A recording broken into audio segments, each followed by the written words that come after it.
tentang berbeda keyakinan, Ustaz. Pertama, kalau misalnya anaknya itu murtad, keluar dari Islam, apakah tetap mendapat warisan? Yang kedua, kalau misalnya orang tua saya Nasrani gitu, Ustaz, sementara saya Islam, terus apakah saya berhak gitu untuk mendapatkan warisan orang tua? Nah itu, Ustaz, tentang beda keyakinan dalam waris ini, Ustaz. Baik, siapa orang yang tidak berhak mendapatkan waris? Satu, hamba sahaya.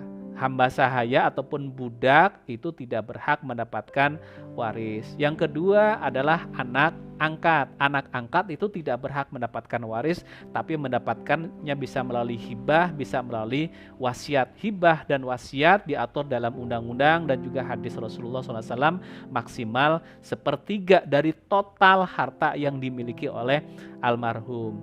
Kemudian yang ketiga adalah orang yang berlainan agama. Rasulullah menyampaikan, la yarisul kafirul muslimu walal kafirul muslimu.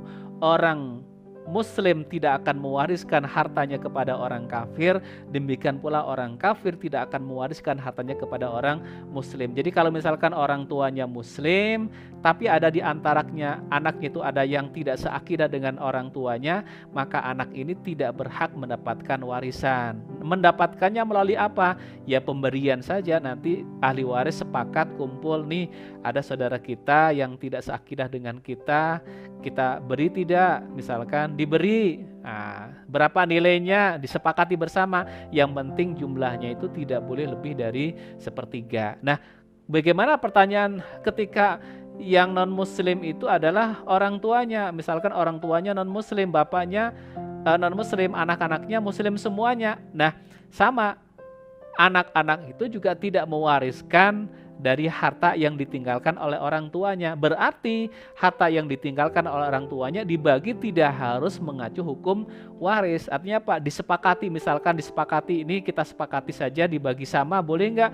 Boleh. Karena apa? Karena memang tidak diatur berdasarkan hukum waris gitu. Jadi diaturnya berdasarkan hukum musyawarah bersama-sama. Kalau hukum waris kan mengikat 1:2, laki-laki dapat 2, perempuan dapat 1. Tapi kalau yang di luar itu bisa berdasarkan kesepakatan keluarga besar, menyepakati di antara yang non muslim tadi mau dikasih berapa, dikasih ataupun tidak, pertanyaan pertama. Yang kedua, kalau mau dikasih nilainya berapa, disepakati. Jadi tidak mengacu kepada hukum waris, tidak ada ketentuan mengacu kepada hukum waris, insya Allah.